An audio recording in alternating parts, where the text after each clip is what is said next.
Greetings, my friends. I am Gilles Mancillon. I wasn't really feeling on the up and up, but Spirit is asking me to make a video to communicate, to talk about spiritual ideas and aspects. I'm also going to talk about certain more earth thing as well in the second part. For now, I wanted to first discuss the essence of the soul. The essence of the soul, our soul is an immortal energy, an immortal being, and the essence of the soul is like a divine flame. It is not material and it is not spiritual. It is morantial. It is a link between the material and the spiritual. And so, because in truth, there is all the spiritual realm has always been. It is eternal. But the physical universe, what we call the cosmos, the universe of universes, is a creation of the spirit. So it came afterward as a second thought. But when God created all this wonderful, amazing material realm, it is so far away from the spiritual dimension that the master spirit of paradise, each in their super universe, created all kinds of dimensions and a reality that's non-spiritual and non-material, called morantial, that is a transition realm between the spiritual and the material and the spiritual. As when we descend from the spiritual, we have to traverse it as well. And so it is important. We have to understand our soul is more rancial. Yet we live in a physical world, and our spirit reside on the upper planes.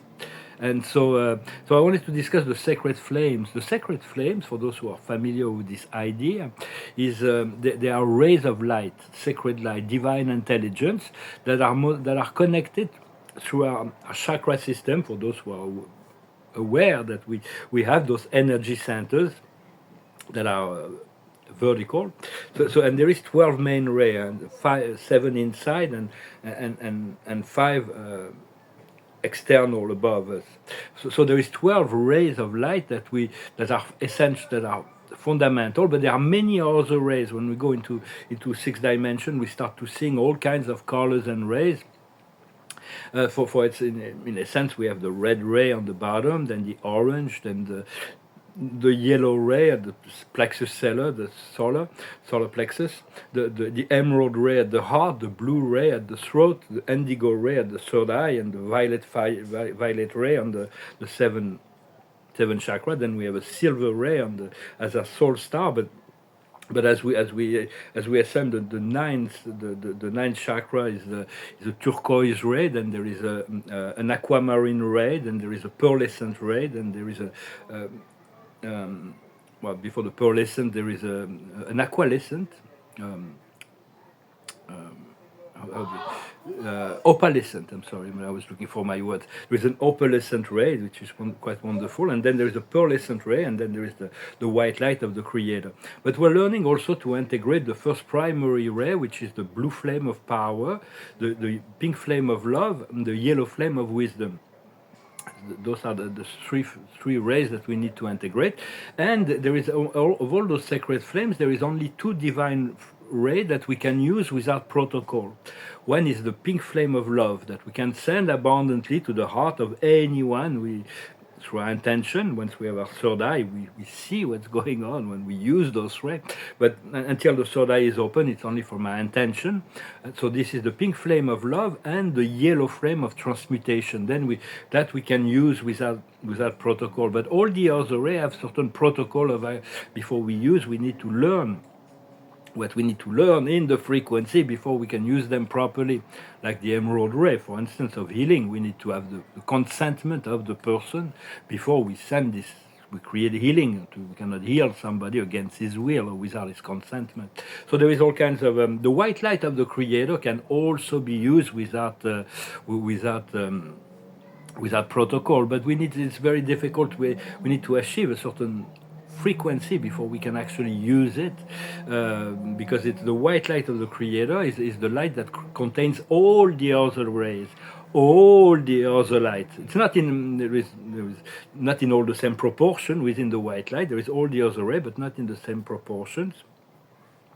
And so personally, the frequency of my ascension is a white and yellow ray, yet I communicate with my divinity, with my Father, and universal father, in a light blue frequency of light. But those is like eventually we familiarize ourselves, and it is eventually they will ignite in our third eye. We have to be able to activate those rays through our third eye. So it's like just be patient if it hasn't happened, but continue to cultivate that sense and ask for it to work with those rays through your intention.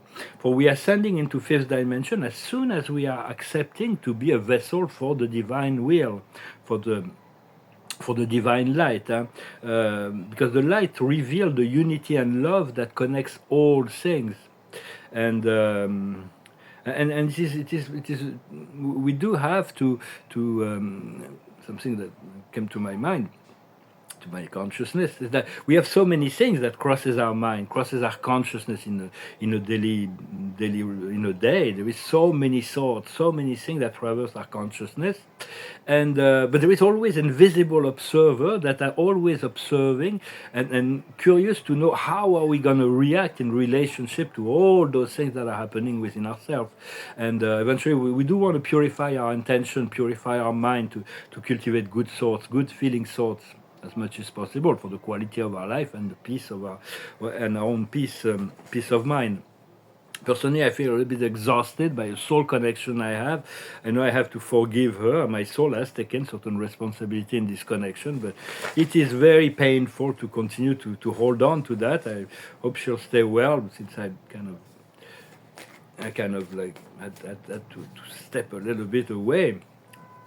And sometimes I feel like Spirit is announcing me all this freedom and abundance and beauty and all that.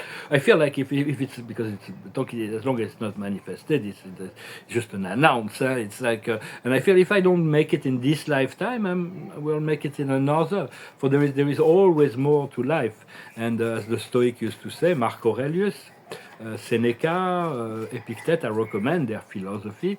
It's like life is just a passing thing, and whatever we believe is important is only in a glimpse of an eye will have vanished. Or Heraclitus, the great philosopher, who was saying life is a theater. You enter, you watch, and then you're gone. The human life is so very short. So we're just passing through. We're trying to create as much meaning and to experience value as much as possible while we are here, to leave a legacy of good energy and good thoughts and good energy. So the card of the day is the orphan. I feel very like because of those soul connections. Sometimes I feel abandoned. It's like this person left me. She's gone. She's like, but. Because I cannot afford to provide for her the what she's used to, and so she's doing her things. We have many other lovers that are all competing for attention, and so. But I know it's like it's very strange, this connection. I don't know why Spirit is like. Well, they're telling me that very soon I'm going to be home and I'm going to be fine and I'm going to be able to invite her. But until then, for the past couple of years, it's been really painful to even be connected to her. But so I wasn't really that really I was draining my energy today. I was really not feeling so good. But so the higher wisdom is to be the equitable being, to be fair, to be just, to be transparent, to be the divine neutral justice. What we need to understand is the tribe. There are many other soul connections actually to connect. It's very difficult when there is an energy that's dominant within ourselves to escape that, to move into other soul connections. But there are other soul connections, and right now there is a gathering of all our soul tribe that will be able to gather, and we're going to be able to work together and assemble.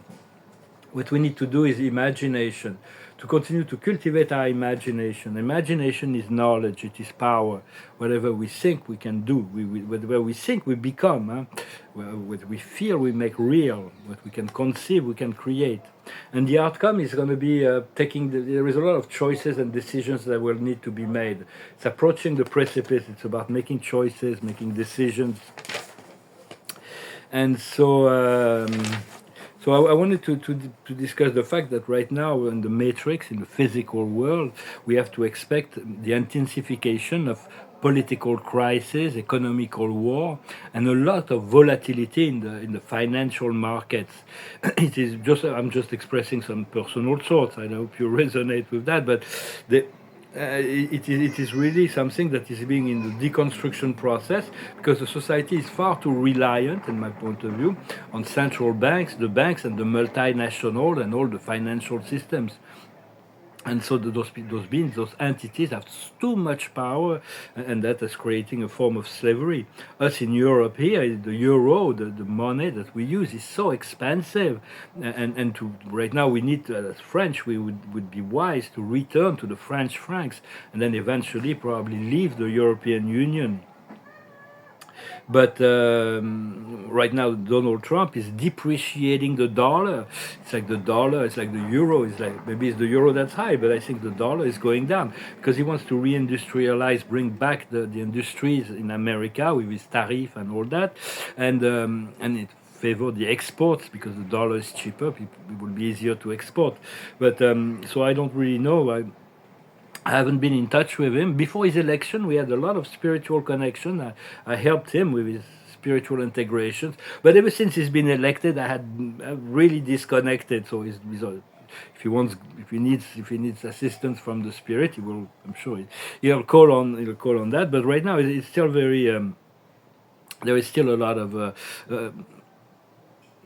of bizarre things are happening as well. Elon Musk was saying that he's an alien from a vampire race who's trying to get back home because he wants to return to his vampire world in the universe long ago. It was like, and this guy is like.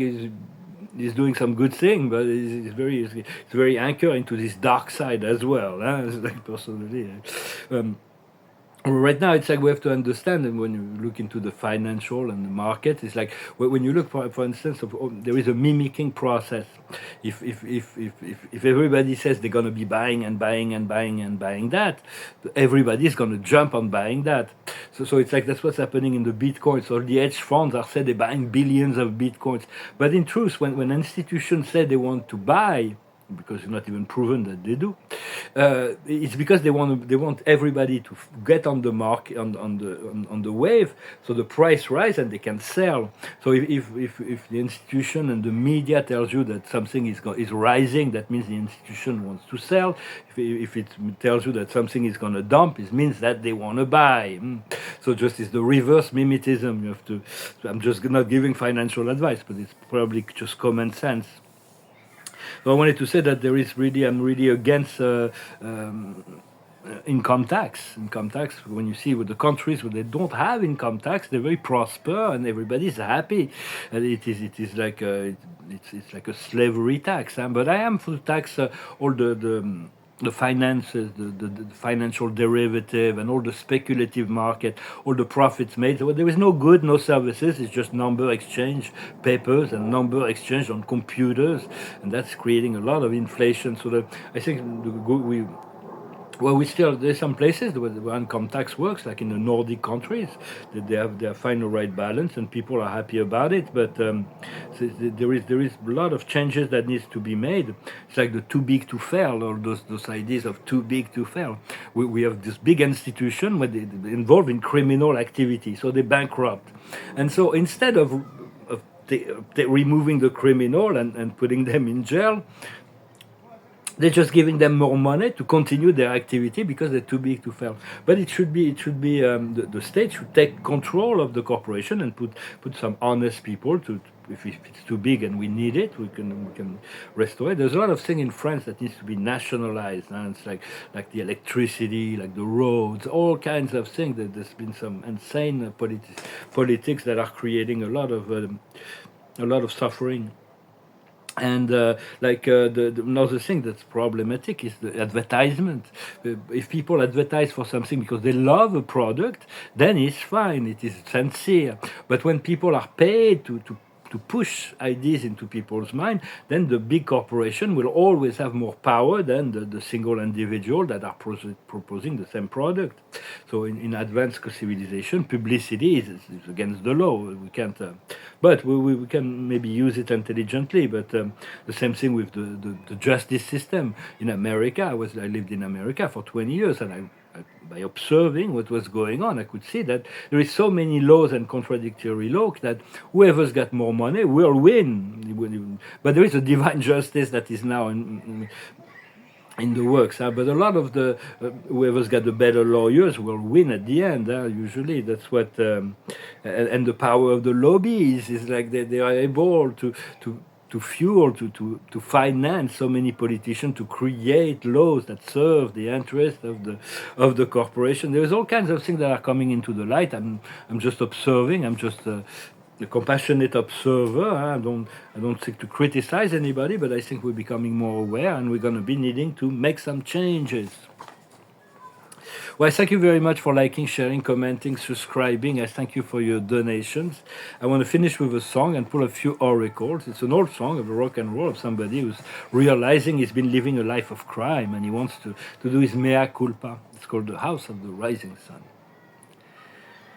There is a house in New Orleans they call the Rising Sun, and it's been the ruins of many poor boys, and God, He knows I'm one.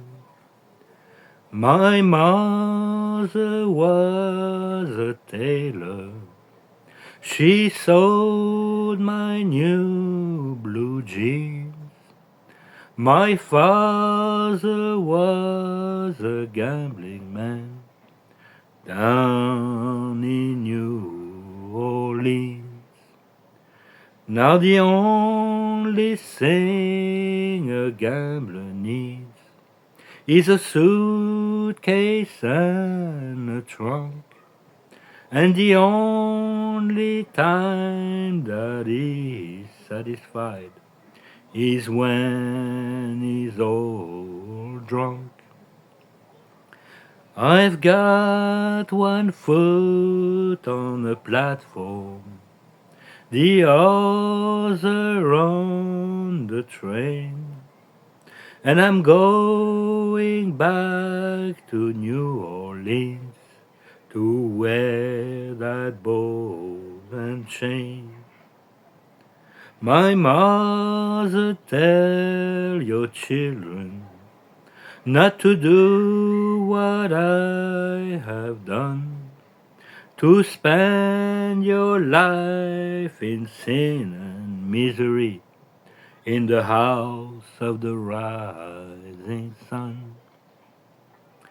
There is a house in New Orleans they call the Rising Sun, and it's been the ruins of many poor boys, and me, I know I'm one, and me, I know I'm one. A song about New Orleans. I've been many times to New Orleans. I always enjoy to pass through it, traverse America many times, and we always stop for dinner there. But I've never been feeling comfortable and staying there very long. The first time in 1981, when I traveled, my mother and our partner, we stayed in a French Quarter in the Holiday Inn, a beautiful place, for about 2 weeks.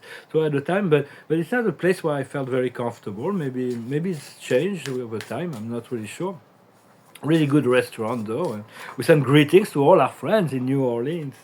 So the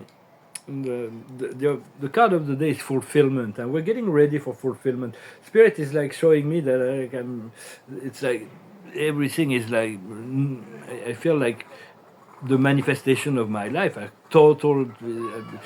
a total catastrophe, but they're showing me hope. They're showing me that things will change and be fulfilled. If not in this life, I hope in the next, in an event. But we'll see, because it's been a long time.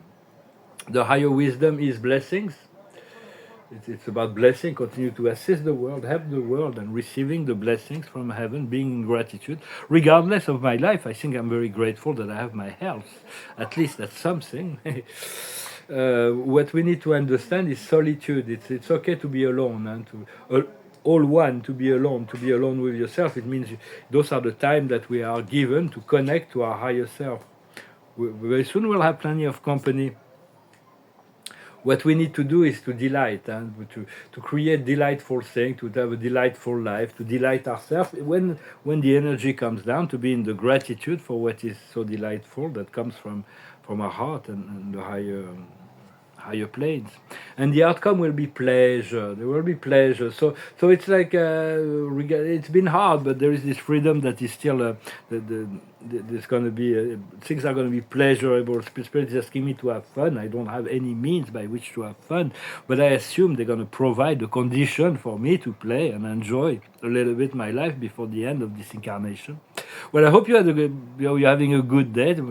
We're very in a very powerful and potent transformation right now. There's this conjunction between Saturn, Neptune, and Venus at the frontier of Pisces, and at the end, Pisces and Aries. It's like very, very potent and powerful, and so it's very intense transformation. I hope you're traversing that with grace and ease. I wish you a wonderful day. Thank you very much, and I'll talk to you later. Namaste.